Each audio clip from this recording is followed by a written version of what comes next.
자, 우리 혹시 할렐루야 들어오신 분들 또 댓글 달아주세요. 제가 잠깐, 우리 지금 예배 참여한 분들 제가 잠깐 확인하도록 하겠습니다. 네, 우리 전수영 집사님 할렐루야 사랑합니다. 들어오셨고요. 네, 그리고, 우리 김경혜 집사님 같아요. 김경희 집사님 할렐루야 하셨고요. 우리 김정옥 권사님, 정육 권사님도 들어오셨습니다. 네, 감사합니다. 네, 우리 함께 예배하는 우리 주의 모든 성도들에게 하나님의 평강이 우리 함께 하실 줄로 믿습니다. 축복합니다. 오늘은 본문을 중심으로 에베소서 강의 11번째 시간으로 주님의 뜻을 이루는 공동체, 주님의 뜻을 이루는 공동체라는 제목으로 하나님의 말씀을 전할 때 은혜 시간이 되시기를 소망합니다. 지난주 화요일에 아내와 함께 내년도 2023년 목회 계획을 세웠습니다. 목회 계획을 뭐 한다고 하니까 뭐 특별한 계획을 세우는 것처럼 보이지만 사실은 목회 계획을 내년에 어떤 목회를 할까, 어떤 또 표어를 또 어떤 주제로 좀 더 집중적인 목회를 할까라고 고민을 하던 중에 뭐 특별한 것을 하기보다는 우리가 그동안 하던 것을 잘하자, 하던 것을 잘하자라는 마음을 먹었습니다. 그래서 내년도 목회 계획의 중요한 키워드는 두 가지인데요. 예배와 전도입니다. 예배와 전도. 예배 잘하자, 전도 잘하자. 시작. 예배 잘하자, 전도 잘하자. 자, 우리 댓글 한번 달아보세요. 예배 잘하자, 전도 잘하자. 네, 예배와 전도. 우리가 예배도 잘하고, 전도도 잘하고. 그래서, 우리가 내년에는 예배를 더 잘 구성하고, 또 예배의 준비도 더 잘하고, 더 꼼꼼히 예배 준비도 잘하고 더 전도도 열심히 우리가 해서 하나님이 우리 교회에 주신 비전을 이루는 우리 교회가 될 줄로 믿습니다. 네, 감사합니다. 댓글 잘 달아주시고 우리 예담이도 아주 적극적으로 우리 잘 달아주네요. 고마워요. 네, 예배 잘하자, 전도 잘하자. 예배와 전도 하나님이 우리에게 주신 사명이죠. 예배와 전도입니다. 물론 자세한 목회 계획은 교육위원들과 한 번 더 이야기를 나누고 좀 보충할 거 보충하고 또 내년 당회 때 내년도 목회 계획을 발표하는 시간이 있습니다. 당회 때 온 교회 모든 성도들 세례인 18세 이상 세례인이 참여하는 전교인이라고 할 수 있겠죠. 18세 이상 입교인이 참여하는 이 당회 때 제가 내년도 목회 계획을 구체적으로 보완해서 발표하도록 하겠습니다. 이렇게 화요일에 수요일에 목회 계획을 세우려고 했는데 화요일 저녁부터 몸이 살짝 아프더니 수요일 아침에는 너무 몸이 아파서 안 되겠다. 검사를 해야 되겠다. 물론 이제 화요일 날 저녁에 자가 키트를 했는데 음성이 나와서 수요일 날 새벽 기도까지는 했는데 도저히 몸이 너무 안 좋은 거예요. 그래서 안 되겠다 싶어서 그날 병원에 가서 검사했더니 코로나 확진이 되었습니다.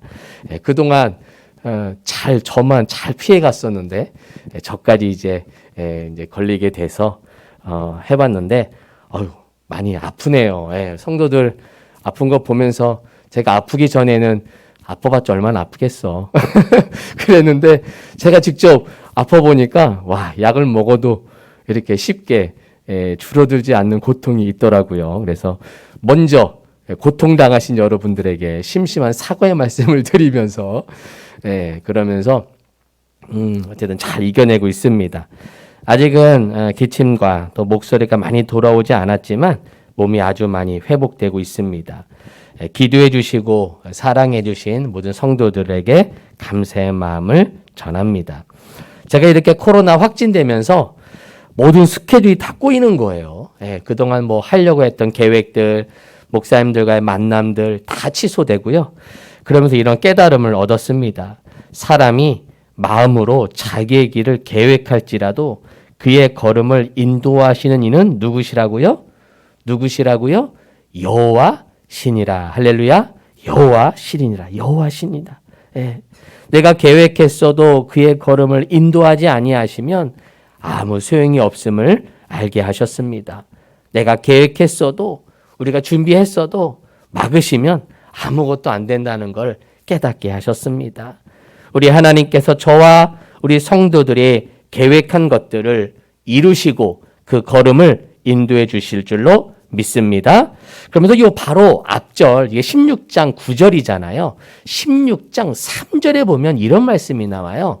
너의 행사를 누구께 맡기라? 여호와께 맡기라. 그렇죠. 여호와께 맡기라. 그리하면 내가 경영하는 것이 이루어지리라. 너의 행사를 여호와께 맡기라. 그래서 주님, 내가 우리 교회 모든 행사를 주님께 맡깁니다. 내년도도 올 하반기도 하나님께 맡기고 내년도도 하나님께 맡깁니다. 하나님이 이루어 주시고 하나님이 이끌어 주시고 경영해 주옵소서. 내년도도 우리 자녀들을 주 앞에 맡깁니다. 우리 자녀들도 주님이 책임져 주시고 경영하여 주시고 이끌어 주옵소서. 그런 기도가 있었습니다. 우리 주님이 우리 자녀들과 우리 교회를 이끌어 주시고 하나님이 경영하시고 하나님이 책임져 주실 줄로 믿습니다. 아멘. 헬라어에는요, 시간을 뜻하는 단어들이 몇 가지가 있는데 그 중에서 크로노스와 카이로스라는 두 개의 시간을 뜻하는 단어가 있습니다. 크로노스, 카이로스. 제가 원래 설교 시간에 이 헬라어를 잘 인용하진 않는데 이 단어만큼은 아주 신학적으로 아주 중요한 단어이기에 기억해 두시면 좋습니다. 한번 따라해 볼까요? 크로노스, 카이로스. 한번 적어 보세요. 크로노스, 카이로스, 크로노스, 카이로스. 아마 들어본 이런 단어들일 겁니다. 이 크로노스라는 말은 이 크로노스 시간은 뭐냐면 우리가 아주 동일하게 경험하는 시간입니다. 이거예요. 아침에 해가 뜨고 시간이 지나면 저녁에 해가 지지요. 매년 시간이 흘러서 봄이 오고 여름이 오고 가을, 겨울이 오죠. 즉 일반적으로 흐르는 시간을 뜻합니다. 수평적인 시간, 객관적인 시간, 이것이 바로 크로노스의 시간입니다. 크로노스의 시간. 우리는 이 모든 크로노스 시간 속에 우린 다 살아가고 있어요. 이 크로노스 시간은 인간 누구에게 동일하게 주어진 시간을 뜻하는 말입니다. 그런데 이 크로노스 시간 속에서 하나님과의 특별한 만남의 시간이 찾아올 때가 있어요. 즉 수평적인 크로노스 시간 속에 하나님과의 만남의 특별한 시간, 그 순간, 그 찰나, 그것이 바로 카이로스라는 단어입니다. 이때는 이 카이로스라는 단어로 씁니다. 즉 크로노스는 수평적 시간이라면 카이로스는 수직적 시간, 즉 하나님과 인간이 만나는 시간, 바로 그때 은혜를 경험한 바로 그 시간, 하나님을 체험한 바로 그 시간, 성령 충만한 경험한 그 바로 그 시간, 그때를 가리킬 때는 카이로스라는 단어를 사용합니다. 자, 오늘 본문 말씀 5장 15절 16절을 보게 되면 이런 말씀이 나와요. 15절. 그런즉 너희가 어떻게 행할지를 자세히 주의하여 지혜 없는 자 같이 하지 말고 오직 지혜 있는 자 같이 하여 무엇을 아끼라? 무엇을 아끼라? 세월을 아끼라. 때가 악하니라. 세월을 아끼라. 세월을 아끼라. 자, 지혜 있는 자는 어떤 생활을 합니까? 그래요. 세월을 아끼는 사람이에요. 여기서 세월이라는 단어가 헬라어로 카이론인데 카이론. 이 카이론의 원형이 카이로스예요. 카이로스. 즉 카이로스를 아끼라. 카이로스를 아끼라. 무슨 말이에요? 좀 더 이해하기 쉬운 번역이 공동번역, 그 아래에 있는 16절 공동번역이 이렇습니다. 이 시대는 악합니다. 그러니 여러분에게 주어진 기회를 잘 살리십시오.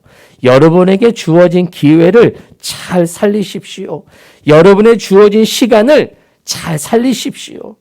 즉 하나님이 주신 카이로스의 시간, 하나님과 만나는 그 카이로스의 시간을 헛되이 보내지 말라는 거예요. 우리는 크로노스 시간 속에 살아가요. 그냥 아무런 의미 없는 흐르는 시간. 그냥 시계를 멍하니 쳐다보면 시간은 자동적으로 흘러가겠죠. 이런 시간 속에 살아가지만 어느 순간 하나님은 그 크로노스 시간 속에 카이로스의 시간을 주실 때가 있어요. 하나님이 나를 만나주세요. 말씀에 깨달음이 있어요. 말씀에 어떤 도전이 있어요. 은혜를 받았어요. 마치 약복강가에서 야곱을 만나주신 하나님처럼 갑자기 하나님이 그를 찾아올 때가 있어요. 이렇게 카이로스의 시간을 주셨을 때 그냥 흘려보내지 말라는 거예요. 그 기회를 잘 살리라는 거예요. 나에게 카이로스 시간을 주셨을 때 그 시간을 아끼고 귀하게 여기라는 거예요. 카이로스의 시간을 그냥 보내지 맙시다. 카이로스의 시간을 그냥 보내지 맙시다. 시작. 카이로스의 시간을 그냥 보내지 맙시다. 카이로스의 시간을 그냥 보내지 맙시다. 지금 우리가 예배하고 있어요. 이 카이로스의 시간, 이 하나님과의 만나는 이 시간, 경배하는 이 시간이 바로 카이로스의 시간입니다. 이 시간을 그냥 흘려보낸다면 그냥 크로노스의 시간이 될 거예요. 의미 없는 시간이 될 거예요. 내가 너와 만나주겠다라고 하지만 내가 딴 생각을 하고 있고 딴 마음을 먹고 있다면 그냥 크로노스의 시간일 뿐입니다. 그러나 예배에 집중하고 하나님이 나에게 주신 메시지를 귀를 기울일 때, 하나님을 바라볼 때 그 시간은 크로노스의 시간이 아니라 카이로스의 시간이 될 줄로 믿습니다. 하나님을 만나는 카이로스의 예배가 될 줄로 믿습니다. 오늘 온라인으로 예배하지만 여러분의 모습을 보지 못하지만 하나님은 여러분의 그 가정에 여러분의 그 현장에 함께하고 계십니다. 그 함께하는 이 시간, 이 카이로스의 시간을 그냥 보내지 말고 하나님을 바라보고 하나님을 예배하는 성도들 될 줄로 믿습니다. 우리에게 주어지는 매일매일의 시간 역시 크로노스의 시간이에요. 그런데 이 매일매일 하루하루의 시간을 어떻게 카이로스의 시간을 만드느냐, 이게 중요합니다. 내가 만나는 시간, 내게 주어진 하루를 하나님과 만남의 시간으로 선한 일을 행하고 주님의 이름으로 봉사하고 섬기고 이웃을 내 자신처럼 사랑할 때 그 삶의 현장, 그 시간은 더 이상 크로노스의 시간이 아닌 하나님과 만남의 시간, 카이로스의 시간이 되는 것입니다. 우리에게 주어진 하루하루를 카이로스의 시간으로 만들기를 축복합니다. 자, 적어보세요. 카이로스의 시간을 그냥 보내지 맙시다. 카이로스의 시간을 그냥 보내지 맙시다. 시작. 카이로스의 시간을 그냥 보내지 맙시다. 여러분, 오늘 이 하루도라는 찬양이 있습니다. 오늘 이 하루도라는 찬양. 제가 아주 좋아하는 찬양인데요. 가사가 너무 좋습니다. 그래서 이 11월 달 파송 찬양으로 오늘 이 하루도라는 이 찬양을 아마 11월 달 파송 찬양을 부를 건데요. 제가 미리 가사를 한번 읽어 드릴게요. 혹시 아시는 분들도 계실 것 같은데, 내게 주어진 하루를 감사합니다. 내게 또 하루를 허락하심을. 이 하루도 헛되이 보내지 않으며 살기 원합니다. 이런 은총 받을 만한 자격 없지만 주의 인자하심 힘입음으로 이 하루도 내게 주어졌음 인하여 감사드립니다. 이 하루도 정직하게 하소서. 이 하루도 친절하게 하소서. 내가 만나는 모든 사람들에게 자비를 베풀게 하소서. 이 하루도 온유하게 하소서.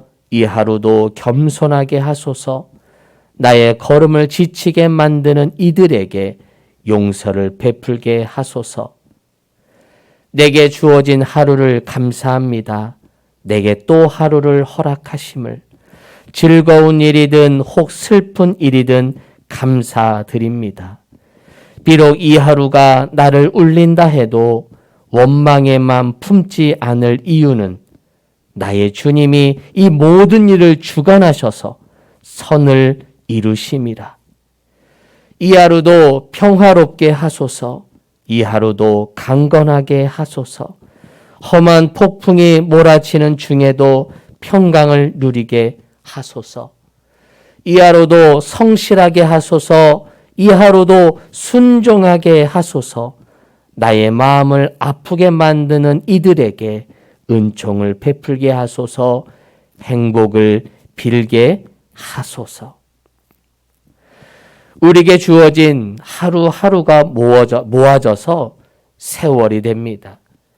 우리에게 주어진 하루하루의 세월, 하루하루의 카이로스의 세월, 그 카이로스의 시간을 하나님을 위한 시간으로 채워드리는 모든 성도가 되기를 주님의 이름으로 축복합니다.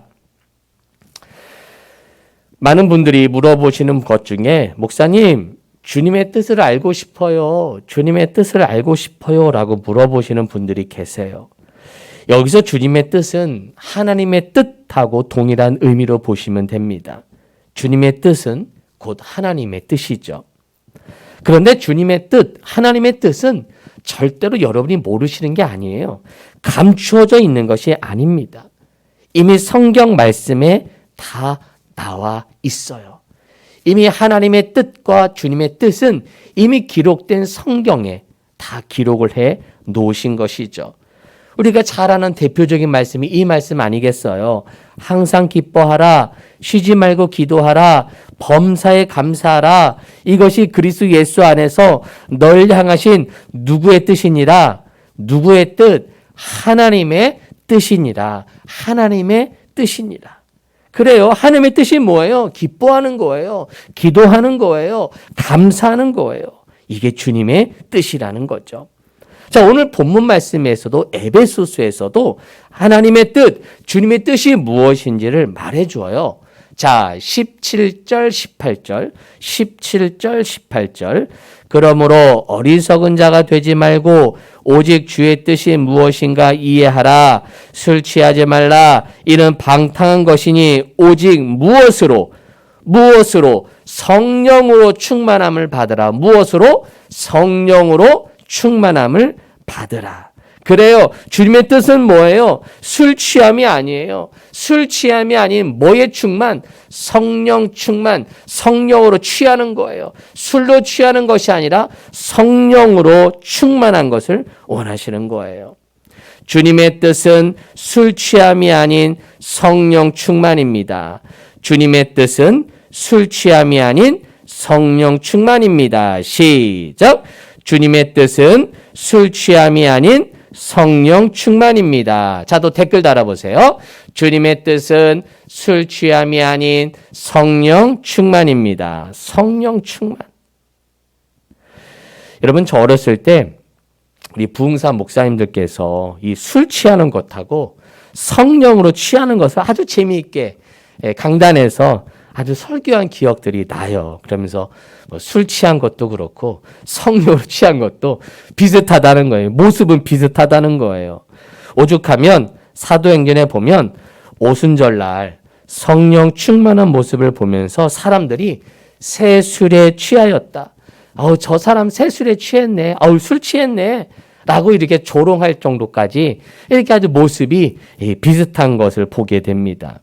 제가 술 취한 거랑 성령 충만이 어떤 비슷한 것을 비유하지 않아도 아실 거예요. 그런데 문제는 결정적인 차이점이 있다는 걸 알아야 돼요. 결정적인 차이점. 자, 마틴 로이드 존스의 설교를 이렇게 요약하면 이런 말을 해요. 술은 마비시키는 진정제 역할을 한다면 성령은 자극시키는 흥분제 역할을 한다. 술은 마비시키는 진정제 역할을 한다면 성령은 자극시키는 흥분제 역할을 한다는 거예요. 제가 이 비유를 보면서 무릎을 탁 쳤어요. 참 탁월한 비유인 거죠. 사람들은 자신의 고통 속에서 벗어나고자 술을 먹으면서 자신의 현실을 잊고자 합니다. 벗어나고 싶어 해요. 그래서 술을 먹죠.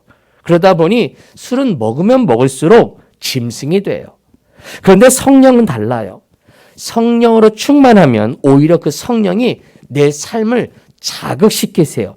마비시키는 게 아니에요. 잊게 만드는 게 아니에요. 오히려 성령은 나를 자극하게 해서 내 이성, 내 정신, 내 의지, 내 마음을 자극시켜서 현실을 알게 하고요. 그 현실을 안 내가 그 현실 속에서 어떻게 믿음으로 살 것인가, 어떻게 그 현실 속에서 하나님의 뜻을 이루며 살 것인가를 나를 흥분시켜요. 아, 이렇게 살아가야 되겠구나. 이렇게 이기면서 살아가야 되겠구나. 내가 주님 말씀 붙잡고 내가 한번 도전해 봐야 되겠다. 라고 나를 흥분시키는 것이 성령이라는 거예요. 그래서 성령으로 충만하면 충만할수록 인간이 됩니다. 술은 취하면 취할수록 짐승이 되지만 성령은 취하면 취할수록 인간이 되는 거예요. 이 마틴 로이드 존슨이 이렇게 표현합니다. 성령 충만은 우리를 더욱 인간적으로 만든다. 더욱 인간적으로 만든다. 여러분, 우리가 성령 충만하면 우리가 마치 알아듣지 못하는 방언만 생각하고 이상한 춤추는 사람들만 막 기도하면서 막 돌아다니는 거, 우리는 너무 이런 모습에 성령 충만하면 인간적이지 않은 것 같아 라고 생각할 수 있어요. 그런데 성령 충만은 그러한 어떤 현상적인 모습으로만 그런 모습만 있는 게 아니에요. 성령 충만하면 가장 이성적인 사람이 되는 거예요. 성령의 사람이 되면 더 현실적으로 나의 삶을 알게 되고요. 그래서 나를 알게 되고 나를 깨닫게 되니까 바로 내가 인간임을 알게 하고 내가 피조물임을 알게 하고 내가 하나님을 의지해야 하는 사람이구나. 나 혼자 설 수 없구나. 나 혼자 이겨낼 수 없구나. 주님의 도우심이 필요하구나. 라는 것을 알고 더 주님을 바라보고 더 주님께 기도하고 더 주님께 예배하는 자가 되는 거예요. 이해가 되세요? 그래서 성령 충만하면 더욱더 인간이 되기 때문에 인간을 안나 나의 한계를 가진 나를 깨닫기 때문에 성령 충만하면 예배자가 되는 거예요. 성령 충만하면 예배자가 됩니다. 성령 충만하면 예배자가 됩니다. 시작. 성령 충만하면 예배자가 됩니다. 또 댓글 달아보세요. 잘하고 계시네요, 다들. 감사합니다. 예배, 우리 교인들은 참 이런 걸 잘하세요. 참 대단해. 성령 충만하면 예배자가 됩니다. 한번 댓글 달아보세요. 성령 충만하면 예배자가 됩니다. 그래요. 성령 충만하면 내가 어떠한 존재를 내가 깨닫기 때문에 더 인간적으로 내가 되기 때문에 내가 연약한 존재이구나. 하나님을 내가 의지해야 되는구나. 라는 것을 깨닫고 내가 적극적으로 예배자가 되는 것입니다. 여러분, 성령 충만함으로 하나님이 찾으시는 예배자가 되시기를 소망합니다. 이러한 성령 충만한 모습을 아주 구체적으로 보여주는 말씀이 바로 다음 구절인데요. 자, 다음 구절 한번 볼게요. 자, 19절에서 21절이에요. 자, 19절, 21절. 이게 바로 성령 충만한 모습을 아주 구체적으로 보여준 말씀이에요. 19절, 21절. 19절. 시와 찬송과 신령한 노래들로 서로 화답하며 너희의 마음으로 주께 노래하며 무엇하며 찬송하며. 그렇죠. 20절. 범사의 우리 주 예수 그리스도의 이름으로 항상 아버지 하나님께 무엇하며 감사하며. 21절. 그리스도를 경외함으로 피차 무엇하라? 복종하라. 그래서 거기 19절의 마지막 찬송 동그라미. 20절에 감사 동그라미. 21절에 복종하라. 복종 동그라미. 이렇게. 그래서 세 가지의 모습을 보여주는 거예요. 성령 충만한 모습은 찬송합니다. 그렇죠? 예, 성령 충만한 막 찬송이 나와요. 기쁨이 나와요. 시와 찬송과 신령한 노래들로 막 하나님께 노래합니다. 찬송합니다. 그렇죠? 입에서 막 흥얼흥얼 거려요. 20절 감사가 나와요. 범사에, 그렇죠? 범사에. 어려운 일에도 감사하고 기쁜 일에도 감사하고 또 어려운 또 시험 들어도 감사하고 감사가 넘쳐나는 거예요. 그리고 21절 그리스도를 경외함으로 피차 복종하게 됩니다. 성령 충만하면 관계 속에서 서로 복종하고 순종하고 서로 도와주고 격려하는 관계가 되는 거예요. 그래서 여러분 21절하고요. 그 다음 22절부터 시작되는 우리가 잘 아는 아내들이요, 남편들이요, 이거 잘 아시죠? 그 관계에 대한 이야기가 이 21절하고 같이 마치 이게 오버랩 되면서 교집합 부분인 거예요. 21절은 그 20절, 19절하고도 연결이 되고 22절부터도 같이 연결되는, 그래서 복종하라는 그 단어를 통해서 그 다음 남자, 여자, 또 어떤 종과 상전, 이런 관계 통해서 어떻게 그것이 될지를 이제 보여주는 게 22절 말씀, 이제 21절 복종의 단어예요. 예. 자, 어쨌든 성령 충만하면 찬송, 감사, 복종이 되는 거예요. 할렐루야. 할렐루야. 예. 성령 충만하면 찬송하고 감사하고 서로 복종합니다. 시작. 성령 충만하면 찬송하고 감사하고 서로 복종합니다. 예, 찬송하고 감사하고 서로 복종합니다. 그래요. 여러분 이게 바로 예배자의 모습인 거예요. 이게 하나님이 원하시는 모습 아니에요? 이것이 주님의 뜻 아니에요? 이렇게 살아가는 것이 주님의 뜻이고 이렇게 살아가는 것이 주님이 바라시는 모습인 겁니다. 할렐루야. 제가 오늘 설교 제목을 정할 때 고민을 좀 했어요. 주님의 뜻을 알아가는 공동체, 그리고 주님의 뜻을 이루는 공동체. 처음에는 알아가는 공동체가 처음에 딱 그냥 필이 와서 주님의 뜻을 알아가는 공동체로 처음에는 설교 준비를 하기 시작했어요. 그런데 이 말씀을 보면 볼수록 알아가는 것에서 끝나는 게 아닌 거예요.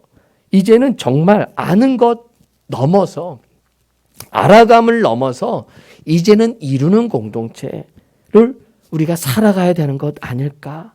그래서 주님은 우리 길을 향해서 아는 것을 넘어, 알아가는 것을 넘어 이제는 그것을 이루는, 삶에서 이루고 내 삶에서 실천하면서 그렇게 살아가는 우리 교회, 우리 찾으시는 교회를 주님이 바라시는 것 아닐까? 그래서 알아감을 넘어 이루는 공동체, 알아감을 넘어 이루는 공동체라는 말씀을 정해 보았어요. 저부터 아는 것만 많은 목사가 아니라 아는 것 좀 적어도 좀 무식해도 아는 것만큼이라도 순종하고 실천하고 사랑을 전하는 그런 목회자가 돼야 되겠다, 이런 마음을 먹었어요. 우리 찾으시는 게 모든 성도들도 마찬가지예요. 조금 몰라도 괜찮아요. 조금 잘 몰라도 괜찮아요. 세상이치 다 못 따라가도 좋아요. 워낙 세상이 바뀌다 보니까 모든 거 다 모를 수 있어요. 하지만 알아가는 것 좀 부족해도 이루는, 순종하는, 복종하는, 실천하는 우리 교회가 될 줄로 믿습니다. 그런 성도가 되시기를 소망합니다.